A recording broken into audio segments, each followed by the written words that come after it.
I've noticed that the second ring, the material it's made out of, I don't remember, I could go back and look, but usually the second ring leaves a little bit of, just you can rub your finger across and you can barely catch.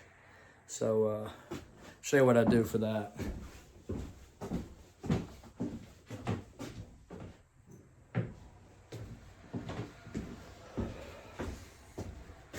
So, I got my file, use the flat side of my file.